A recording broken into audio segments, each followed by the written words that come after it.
Hello ನಮಸ್ತೆ friends. ನೀವು ನೋಡ್ತಾ ಇದ್ದೀರಾ tech world with Pranika YouTube channel. Friends, ಇವತ್ತಿನ ನೋಡೋದಲ್ಲಿ ಅರಿವು ಶೈಕ್ಷಣಿಕ ಸಾಲ ಯೋಜನೆಗೆ ಹೊಸದಾಗಿ ಅರ್ಜಿ ಕೂಡ ಕರೆದಿದ್ದಾರೆ. ಆ ಬಗ್ಗೆ ಸಂಪೂರ್ಣ ಮಾಹಿತಿ ಇದ್ದಾರೆ, ತಿಳಿಸ್ಕೊಡ್ತಾ ಹೋಗ್ತೀನಿ. ತಪ್ಪದೇನು ಸ್ಕಿಪ್ ಮಾಡೋದು ಪೂರ್ತಿಯಾಗಿ ನೋಡಿ. ಹಾಗೆ ನಿಮಗೆ ಇಷ್ಟ ಆದರೆ ಒಂದು ಲೈಕು ಶೇರು ಸಬ್ಸ್ಕ್ರೈಬ್ ಮಾಡಿ. 2024-25ನೇ ಸಾಲಿನಲ್ಲಿ ಕರ್ನಾಟಕ ಅಲ್ಪಸಂಖ್ಯಾತ ಅಭಿವೃದ್ಧಿ ನಿಗಮದ ವತಿಯಿಂದ ನೋಡಿ ಫ್ರೆಂಡ್ಸ್, ಹೊಸದಾಗಿ ಅರಿವು ಶೈಕ್ಷಣಿಕ ಸಾಲ ವಿದ್ಯಾಭ್ಯಾಸ ಸಾಲ ಯೋಜನೆಗೆ ಅರ್ಜಿನ ಕೂಡ ಈಗ ಅಲ್ಪಸಂಖ್ಯಾತ ಅಭಿವೃದ್ಧಿ ನಿಗಮದ ಇಲಾಖೆಯಿಂದ ಕರೆದಿದ್ದಾರೆ. ಸೊ ಇದಕ್ಕೆ ಅರ್ಜಿ ಸಲ್ಲಿಸೋಕ್ಕೆ ಕೊನೆಯ ದಿನಾಂಕ 7 ಜುಲೈ 2024 ಅಂತ ಕೂಡ ಕೊಟ್ಟಿದ್ದರು. ಸೊ ಈಗ ಅದನ್ನೇನು ಮಾಡಿದ್ದಾರೆ ಅಂದರೆ ಮತ್ತೆ ಆಟೋಮೆಟಿಕ್ಲಿ ಎಕ್ಸ್ಟೆಂಡ್ ಮಾಡಿದ್ದಾರೆ. ಅರಿವು ಶೈಕ್ಷಣಿಕ ಸಾಲ ಯೋಜನೆಯ ಅರ್ಜಿ ಸಲ್ಲಿಸಲಿಕ್ಕೆ ಅರ್ಜಿನ ಏನು ಕರೆದಿದ್ದಲ್ಲ, ಸೊ ಅದನ್ನು ಎಕ್ಸ್ಟೆನ್ಷನ್ ಮಾಡಿಸಿ ಆ ಪರ್ಟಿಕ್ಯುಲರ್ ವಿದ್ಯಾರ್ಥಿಗಳಿಗೆ ಕೂಡ ಈಗ ಅನುವು ಮಾಡಿಕೊಡ್ತಾ ಇದ್ದಾರೆ. ಸೊ ಅದನ್ನು 31 ಆಗಸ್ಟ್ 2024 ಕೂಡ ಎಕ್ಸ್ಟೆಂಡ್ ಮಾಡಿ ಅಫಿಷಿಯಲಾಗಿ ಅಧಿಕೃತ ಅಂತ ಆದೇಶವನ್ನು ಕೂಡ ಬಿಟ್ಟಿದ್ದಾರೆ ಫ್ರೆಂಡ್ಸ್. ಹಾಗಾದರೆ ಬನ್ನಿ ಫ್ರೆಂಡ್ಸ್, ಅರಿವು ಶೈಕ್ಷಣಿಕ ಸಾಲ ಯೋಜನೆ ಅಡಿ ವಿದ್ಯಾರ್ಥಿಗಳು ಏನೇನು ಲಾಭ ಇದ್ದಾವೆ ಮತ್ತು ಅರ್ಜಿನ ಎಲ್ಲಿ ಸಲ್ಲಿಸಬೇಕು ಏನಂತ ತಿಳಿಸ್ಕೊಡ್ತಾ ಹೋಗ್ತೀನಿ. ನೋಡಿ ಫ್ರೆಂಡ್ಸ್, ಇಲ್ಲಿ ಮೊದಲನೇದಾಗಿ ಅರಿವು ಶೈಕ್ಷಣಿಕ ಸಾಲ ಯೋಜನೆಗೆ ಆಲ್ರೆಡಿ ಈಗ ಏನಪ್ಪ ಅಂದರೆ ವಿದ್ಯಾರ್ಥಿಗೆ ಪರ್ಟಿಕ್ಯುಲರ್ಲಿ ಅರ್ಜಿಯನ್ನು ಕೂಡ ಕರೆದರೆ ಅರ್ಜಿ ಸಲ್ಲಿಸಲಿಕ್ಕೆ ನೀವು ಇಲ್ಲಿ ಕ್ಲಿಕ್ ಮಾಡ್ಕೋಬೇಕಾಗತ್ತೆ ಮತ್ತು ಅದರ ಜೊತೆಗೆ ಆನ್ಲೈನಲ್ಲಿ ಕೂಡ ತೆಗೆಸ್ಬೋದು. ಸೊ ಇಲ್ಲಿ ಕ್ಲಿಯರಾಗಿ ಕೊಟ್ಟಿದ್ದಾರೆ, ಅರಿವು ಶೈಕ್ಷಣಿಕ ಸಾಲ ಯೋಜನೆಗೆ ಕ್ಲಿಕ್ ಮಾಡಿ ಅಂತ.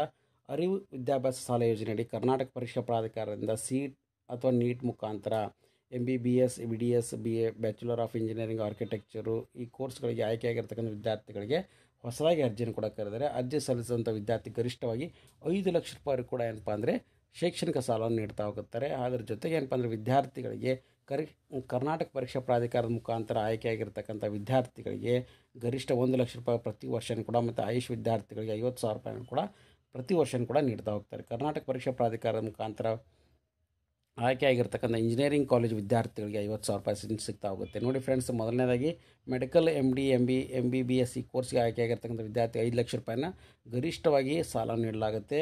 ಕರ್ನಾಟಕ ಪರೀಕ್ಷಾ ಮುಖಾಂತರ MDS, BDS ಈ ಥರ ಕೋರ್ಸ್ ಆಯ್ಕೆ ಮಾಡಿರ್ತಕ್ಕಂಥ ಆಯುಷ್ ವಿದ್ಯಾರ್ಥಿಗಳಿಗೆ 1 ಲಕ್ಷ ರೂಪಾಯಿ ಕೂಡ, ಸರ್ಕಾರಿ ಕೋಟಾದಲ್ಲಿ ಸೀಟ್ ಪಡೆದಿರ್ತಕ್ಕಂಥ ವಿದ್ಯಾರ್ಥಿ 50,000 ರೂಪಾಯಿ ಮತ್ತು ಪ್ರೈವೇಟ್ ಕಾಲೇಜಲ್ಲಿ ಸೀಟ್ ಪಡೆದಿರ್ತಕ್ಕಂಥ ವಿದ್ಯಾರ್ಥಿ 1 ಲಕ್ಷ ರೂಪಾಯಿ ನೀಡ್ತಾ ಹೋಗುತ್ತೆ. ಮತ್ತು ಅದರ ಜೊತೆಗೆ ಇಂಜಿನಿಯರಿಂಗ್ ಕಾಲೇಜಿನಲ್ಲಿ ಓದ್ತಾ ಇರ್ತಕ್ಕಂಥ ವಿದ್ಯಾರ್ಥಿಗಳಿಗೆ ನೋಡಿ ಫ್ರೆಂಡ್ಸ್ 50,000 ರೂಪಾಯಿ ಕೂಡ ಏನಪ್ಪ ಅಂದರೆ ಗರಿಷ್ಠವಾಗಿ ಆಗಿರ್ತಕ್ಕಂಥ ವಿದ್ಯಾರ್ಥಿ ಪ್ರತಿ ವರ್ಷ ಕೂಡ ನೀಡ್ತಾ ಹೋಗುತ್ತೆ. ಸೊ ಇವರೆಲ್ಲ ವಿದ್ಯಾರ್ಥಿಗಳು ಏನಂದರೆ CET ಹಾಗೂ NEET KA ಮುಖಾಂತರ ಆಯ್ಕೆ ಮಾಡಿಕೊಂಡು ಅಡ್ಮಿಷನ್ ಕೂಡ ಮಾಡ್ಕೊಂಡಿರಬೇಕಾಗತ್ತೆ ಫ್ರೆಂಡ್ಸ್. ಹಾಗೆ ಬೇರೆ ಬೇರೆ ಕೋರ್ಸ್ಗಳಿಗೆ ಕೂಡ ಬೇರೆ ಬೇರೆ ಥರ ಇದೆ. BSc horticulture, agriculture, dairy technology, forestry ಇವೆಲ್ಲ ವಿದ್ಯಾರ್ಥಿಗಳಿಗೆ ಬೋಧನಾ ಶುಲ್ಕ ಎಷ್ಟಿದೆಯಲ್ಲ ಗರಿಷ್ಠ 50,000 ರೂಪಾಯಿ ಕೂಡ ಸಾಲ ನೀಡಲಾಗುವಂತಲೂ ಕೂಡ ತಿಳಿಸಿಕೊಟ್ಟಿದ್ದಾರೆ. ಹಾಗೆ MBBS, M.Pharm, B.Pharm, D.Pharm ಓದ್ತಾ ಇದ್ದ ವಿದ್ಯಾರ್ಥಿ ಕೂಡ 50,000 ರೂಪಾಯಿ ನೀಡ್ತಾ ಹೋಗುತ್ತೆ. ಎಲ್ಲ ಮೂಲಗಳಿಂದ ವಾರ್ಷಿಕ ಆದಾಯ ಯಾರು ವಿದ್ಯಾರ್ಥಿ ಅರ್ಜಿ ಸಲ್ಲಿಸಿರೋ ಅವ್ರಿಗೂ ಕುಟುಂಬದ ವಾರ್ಷಿಕ 8 ಲಕ್ಷ ರೂಪಾಯಿ ಒಳಗಡೆ ಇರಬೇಕಾಗುತ್ತೆ. ಮತ್ತು ಅದರ ಜೊತೆಗೆ ವಿದ್ಯಾರ್ಥಿ ಪಡೆದ ಸಾಲವನ್ನು ಕೋರ್ಸ್ ಮುಗಿದ 1 ವರ್ಷದ ನಂತರ, ಅಂದರೆ ಈ ಸಾಲನ ಯಾವಾಗ ತೀರಿಸಬೇಕು ಏನಂತ ನೋಡೋದಾದರೆ 1 ವರ್ಷದ ನಂತರ ಏನಪ್ಪ ಅಂದರೆ ಈ ಸಾಲವನ್ನು ಕೂಡ ನೀವು ತೀರಿಸ್ಬೋದು. ಅಂದರೆ ಕೋರ್ಸ್ ಮುಗಿದ 1 ವರ್ಷದ ನಂತರ ಏನಪ್ಪ ಅಂದರೆ 48 ಗಂಟೆಗಳ ಅಂದರೆ 4 ವರ್ಷಗಳಿಗೆ 2% ಬಡ್ಡಿ ದರದೊಂದಿಗೆ ಪಾವತಿನ ಮಾಡೋ ಥರ ಇರುತ್ತೆ ಫ್ರೆಂಡ್ಸ್. ಹಾಗಾಗಿ ನೀವೆಂದರೆ ನಿಮಗೆ 4 ವರ್ಷ ಟೈಮ್ ಪೀರಿಯಡ್ ಕೊಡ್ತಾರೆ ನಿಮ್ಮ ಕೋರ್ಸ್ ಮುಗಿದ ಮೇಲೆ.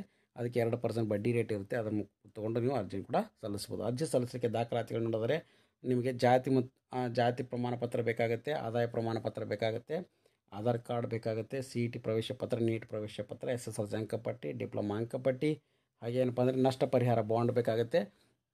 ಮತ್ತು ಅದರ ಜೊತೆಗೆ ವಿದ್ಯಾರ್ಥಿ ಸ್ವಯಂ ಘೋಷಣೆ ಪ್ರಮಾಣ ಪತ್ರ, ಪೋಷಕರ ಸ್ವಯಂ ಘೋಷಣೆ ಪ್ರಮಾಣ ಪತ್ರ ಕೂಡ ಬೇಕಾಗುತ್ತೆ ಫ್ರೆಂಡ್ಸ್. ಸೊ ಇಲ್ಲಿ ನೋಡಿ ನಿಮಗೆ ನಷ್ಟ ಪರಿಹಾರ ಬಾಂಡ್ ಅಂತ ಕೂಡ ಇರುತ್ತೆ. ಯಾವ ಥರ ಇರುತ್ತೆ ಅಂತ ಕೂಡ ತೋರಿಸ್ಕೊಡ್ತಾ ಇದ್ದೀನಿ. ಇಲ್ಲಿ ನೋಡಿ ಇಂಡೆಮ್ನಿಟಿ ಬಾಂಡ್ ಅಂತ ಕರಿತೀವಿ. ಇದನ್ನು 100 ರೂಪಾಯಿ ಸ್ಟಾಂಪ್ ಪೇಪರ್ ಮೇಲೆ ಸೊ ನಾನು ಈ ಕೋರ್ಸ್ನ ಓದ್ತಾ ಇದ್ದೀನಿ. ಹಾಗೆ ಇದನ್ನು ಪಡೆದ ಮೇಲೆ ಈ ಸಾಲವನ್ನು ಕೂಡ ನಾವೇಂದರೆ ತೀರಿಸ್ತೀವಿ ಅಂತಲೂ ಕೂಡ ಫಸ್ಟ್ ಪಾರ್ಟಿ ಸೆಕೆಂಡ್ ಪಾರ್ಟಿ ದೃಢೀಕರಣ ಕೂಡ ಅವ್ರ ತಂದೆ ತಾಯಿ ಕಡೆಯಿಂದ ಮಾಡಿಕೊಡಬೇಕಾಗತ್ತೆ. ಇವರು ನಮ್ಮ ಮಕ್ಕಳು, ಹಾಗಾಗಿ ಇವರು ಇಲ್ಲಿರ್ತಕ್ಕಂಥ ಷರತ್ತು ಬದ್ಧಗಳಾಗಿರ್ತೀವಿ. ಸೊ ಇವ್ರ ಸಂಖ್ಯೆ ಮುಖಾಂತರ ಈ ಥರ ಇದೆ. ಮತ್ತು ನಿಗಮವು ಉಲ್ಲೇಖಿಸಿದ ಷರತ್ತು ಪ್ರಕಾರ ನಾವು ಪೋಷಕರ ರಕ್ಷಕರಾಗಿದ್ದು ಸಾಲವನ್ನು ಮರುಪಾವತಿಸಲು ಖಾತರಿಪಡಿಸುತ್ತೇನೆ ಅಂತಲೂ ಕೂಡ ಕೊಡಬೇಕಾಗತ್ತೆ ಫ್ರೆಂಡ್ಸ್. ಸೊ ಹಾಗಾಗಿ ಇದು ಮುಗಿದ ಮೇಲೆ ನಿಮಗೆ ಅದರ ಜೊತೆಗೆ ಪೋಷಕರ ವಿದ್ಯಾರ್ಥಿ ಘೋಷಣೆ ಪ್ರಮಾಣ ಪತ್ರ ಕೂಡ ಇರುತ್ತೆ. ಸೊ ಅದನ್ನು ಕೂಡ ಇಲ್ಲಿ ನಿಮಗೆ ಕಾಣ್ತಾ ಎಂದು ಭಾವಿಸ್ತಾ ಇದ್ದೀನಿ.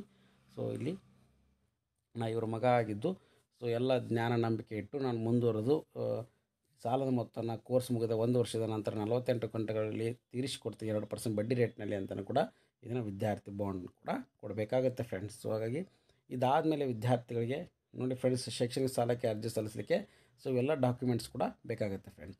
ಹಾಗೆ ಅದ ನಂತರ ಏನಪ್ಪ ಅಂದರೆ ಈಗ ಆಲ್ರೆಡಿ ಓಪನ್ ಇದೆ. ಸೊ ಅರ್ಜಿ ಸಲ್ಲಿಸಲಿಕ್ಕೆ ಕೂಡ ಓಪನ್ ಆಗಿದೆ. ಕರ್ನಾಟಕ ಅಲ್ಪಸಂಖ್ಯಾತ ಅಭಿವೃದ್ಧಿ ನಿಗಮದ ವತಿಯಿಂದ ಈಗ ಆಲ್ರೆಡಿ ತೆರೆದಿದೆ. ಸೊ ಈಗ ಆಲ್ರೆಡಿ ಅರ್ಜಿನ ಕೂಡ ನೀವು ಸಲ್ಲಿಸ್ಬೋದಾಗಿದೆ. ಆನ್ಲೈನಲ್ಲಿ ಅರ್ಜಿ ಸಲ್ಲಿಸಿ ಅಂತಿದೆ. ಇಲ್ಲಿ ನೋಡಿ ಹೊಸದಾಗಿ ಅರ್ಜಿ ಸಲ್ಲಿಸಲಿಕ್ಕೆ ಇಲ್ಲಿ ಕ್ಲಿಕ್ ಕೂಡ ಆಗ್ತಾಯಿದೆ. ಅರಿವು ಯೋಜನೆಯಡಿ. ಸೊ ಇದನ್ನು ಅರಿವು ಯೋಜನೆಯಡಿ ಶೈಕ್ಷಣಿಕ ಸಾಲ ನೋಡಿ ಇಲ್ಲಿ ಬಂದು ಹೊಸದಾಗಿ ಅರ್ಜಿ ಸಲ್ಲಿಸಲಿಕ್ಕೆ ಕೂಡ ಅವಕಾಶ ಇದೆ. ವಿದ್ಯಾರ್ಥಿಗಳು ಕೂಡ ಇಲ್ಲಿ ನೋಡಿ ಫ್ರೆಂಡ್ಸ್. ಸೊ ಇಲ್ಲಿ ಬಂದು ಅರಿವು ವಿದ್ಯಾಭ್ಯಾಸ ಸಾಲ ಯೋಜನೆ ಫ್ರೆಶ್ ಅಪ್ಲಿಕೇಶನ್ ಕೂಡ ಈಗ ತೆರೆಯಲಾಗಿದೆ ಅಂತಲೂ ಕೂಡ ಕೊಟ್ಟಿದ್ದಾರೆ. ಸೊ ಸಾಲ ಮರುಪಾವತಿ ಅರ್ಜಿ ಸ್ಥಿತಿ ಅಲ್ಪಸಂಖ್ಯಾತ ಸಾಲ ಸಹಾಯಧನ ಅಂತ ಇದೆ. ಸೊ ಇಲ್ಲಿ ಆನ್ಲೈನ್ ಮುಖಾಂತರ ಅರ್ಜಿ ಸಲ್ಲಿಸಿ ನೋಡಿ ಫ್ರೆಂಡ್ಸ್. ಸೊ ಇಲ್ಲಿ ಮೊಬೈಲ್ ನಂಬರ್ ಹಾಕಬೇಕಾಗುತ್ತೆ, ಮೊಬೈಲ್ ಸಂಖ್ಯೆಯನ್ನು ನಮೂದು ಮಾಡಬೇಕಾಗುತ್ತೆ. ನಂತರ ಅರ್ಜಿನ ಕೂಡ OTP ಬರುತ್ತೆ, ಆ ಮುಖಾಂತರ ಏನಾದರೂ ಮೊಬೈಲ್ ನಂಬರ್ ಪರಿಶೀಲಿಸಿ ನಂತರ ನಿಮ್ಮ ಡಾಕ್ಯುಮೆಂಟ್ಸು ಮತ್ತು ಎಲ್ಲೆಲ್ಲಿ ಅಡ್ಮಿಷನ್ ಮಾಡ್ಕೊಂಡಿದ್ರೆ ಎಲ್ಲನೂ ಕೂಡ ಇಲ್ಲಿ ಸಬ್ಮಿಟ್ ಮಾಡಬೇಕಾಗುತ್ತೆ ಫ್ರೆಂಡ್ಸ್. ನಂತರ ನಿಮಗೆ ಅರ್ಜಿ ಕೂಡ ಸಬ್ಮಿಟ್ ಆದಮೇಲೆ ಆಟೋಮೆಟಿಕ್ಲಿ ವಿದ್ಯಾರ್ಥಿಗಳು ಕೂಡ ಏನು ಮಾಡಬೇಕು ಅನ್ನೋದನ್ನು ಕೂಡ ತಿಳಿಸ್ಕೊಡ್ತಾ ಹೋಗ್ತೀನಿ. ನೋಡಿ ಫ್ರೆಂಡ್ಸ್, ಇಲ್ಲಿ ಒಂದು ಸರಿ ಅರ್ಜಿ ಸಬ್ಮಿಟ್ ಆದಮೇಲೆ ವಿದ್ಯಾರ್ಥಿಗಳಿಗೆ ಆಪ್ಷನ್ಸ್ ಏನಿದೆ ಅಂತ ಕೂಡ ತಿಳಿಸ್ಕೊಡ್ತಾ ಹೋಗ್ತೀನಿ. ನೋಡಿ ಫ್ರೆಂಡ್ಸ್, ಇಲ್ಲಿ ನಿಮಗೆ ವಿದ್ಯಾರ್ಥಿಗಳಿಗೆ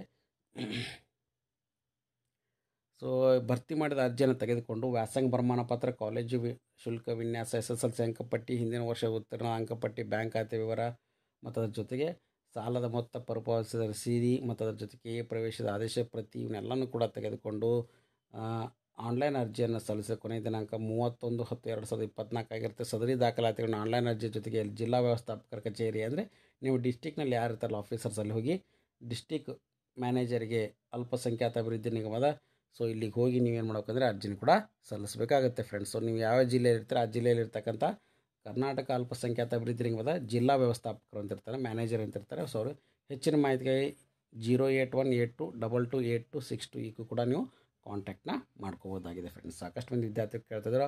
ಸೊ ಅರ್ಜಿ ಸಲ್ಲಿಸಲಿಕ್ಕೆ ನೋಡಿ ಫ್ರೆಂಡ್ಸ್, ಅಕ್ಟೋಬರ್ 31, 2024 ಕೂಡ ಅರ್ಜಿ ತೆಗೆದಿದೆ. ಹಾಗಾಗಿ ಯಾರು ಮುಸ್ಲಿಂ, ಕ್ರಿಶ್ಚಿಯನ್, ಜೈನರು, ಬೌದ್ಧ, ಸಿಖ್, ಪಾರ್ಸಿ ಯಾರು ವಿದ್ಯಾರ್ಥಿಗಳಿದ್ರೆ ಹೊಸದಾಗಿ ಮತ್ತು ಅದ್ರ ಜೊತೆಗೆ ರಿನ್ಯೂವಲ್ ಮಾಡ್ಕೊಳ್ಳಿಕ್ಕೆ ಅಂದರೆ ಲಾಸ್ಟ್ ಇಯರ್ ತೊಗೊಂಡಿರ್ತಾರೆ ಮತ್ತು ರಿನ್ಯೂವಲ್ ಮಾಡ್ಕೊಳ್ಳಿಕ್ಕೆ ಕೂಡ ಅವಕಾಶ ಮಾಡಿಕೊಟ್ಟಿದ್ದಾರೆ. ಹಾಗಾಗಿ ಕರ್ನಾಟಕ ಪರೀಕ್ಷಾ ಪ್ರಾಧಿಕಾರದ ಮುಖಾಂತರ ಯಾರ್ಯಾರು ಅರ್ಜಿ ಸಲ್ಲಿಸಲಿಕ್ಕೆ ಅವಕಾಶ ಇತ್ತು ಸೊ ಅವರೆಲ್ಲ ಕೂಡ ಅರ್ಜಿನ ಕೂಡ ಈಗ ಮತ್ತೆ ಎಕ್ಸ್ಟೆಂಡ್ ಮಾಡಿ 17/8/2024 ಇತ್ತಲ್ಲ ಅದನ್ನು 31/10/2024 ಕೂಡ ಅರ್ಜಿನ ಕೂಡ ಎಕ್ಸ್ಟೆಂಡ್ ಮಾಡಿದ್ದಾರೆ ಫ್ರೆಂಡ್ಸ್. ಹಾಗಾಗಿ ಯಾರ್ಯಾರಿದ್ದೀರಾ ಸೊ 2% ಬಡ್ಡಿ ರೇಟ್ ಇರುತ್ತೆ ಮತ್ತು ಅದ್ರ ಜೊತೆಗೆ ನಿಮಗೆ ಕೋರ್ಸ್ಗೆ ಅನುಗುಣವಾಗಿ 5 ಲಕ್ಷ ರೂಪಾಯಿಂದ ಹಿಡ್ಕೊಂಡು 50,000 ರೂಪಾಯಿ ಕೂಡ ನಿಮಗೆ ಸಾಲವನ್ನು ಕೂಡ ನೀಡ್ತಾರೆ. ಸೊ ಹಾಗಾಗಿ ಇದೊಂದು ಬಿಗ್ ಅಪ್ಡೇಟ್ ಅಂತ ತಿಳಿಸ್ಕೊಡ್ತೀನಿ. ಸಾಕಷ್ಟು ಮಂದಿ ಅರ್ಜಿನ ಯಾವ ಥರ ಸಲ್ಲಿಸಬೇಕು ಏನಂತ. ಸೊ ಅರ್ಜಿ ಲಿಂಕ್ನೂ ಇಲ್ಲಿದೆ. ಸೊ ಹಾಗೆ ಯಾರ್ಯಾರು ವಿದ್ಯಾರ್ಥಿಗಳು ಅರ್ಜಿ ಸಲ್ಲಿಸಬೇಕಂತಿದ್ದಾರೆ ಇಲ್ಲಿ ಬಂದು ಅಲ್ಪಸಂಖ್ಯಾತರಿಗೆ ಸಾಲ ಹಾಗೂ ಸಹಾಯಧನ ಅಂತಿದೆಯಲ್ಲ ಸೊ ಇಲ್ಲಿ ನೀವು ಮತ್ತು ಅದನ್ನು ಮರುಪಾವತಿ ಆನ್ಲೈನಲ್ಲಿ ಕೂಡ ಮಾಡ್ಕೊಳ್ಳಿಕ್ಕೆ ಅವಕಾಶನ ಮಾಡಿಕೊಟ್ಟಿದ್ದಾರೆ ಫ್ರೆಂಡ್ಸ್. ಹಾಗಾಗಿ ಅರಿವು ವಿದ್ಯಾಭ್ಯಾಸ ಸಾಲ ಯೋಜನೆ ಈಗ ಆಲ್ರೆಡಿ ತೆಗೆದಿದೆ. ಸೊ ಈ ಲಿಂಕ್ನು ಕೂಡ ಕೊಡ್ತೀನಿ. ಸೊ ಹಾಗಾಗಿ ಇದೊಂದು ಬಿಗ್ ಅಪ್ಡೇಟ್ ಅಂತ ತಿಳಿಸ್ಕೊಡ್ತೀನಿ. ಸೊ ಹಾಗೆ ಮಾಹಿತಿ ಇಷ್ಟ ಆಗಿದ್ದರೆ ಒಂದು ಲೈಕ್, ಶೇರ್, ಸಬ್ಸ್ಕ್ರೈಬ್ ಮಾಡಿ. And finally thanks for watching the video.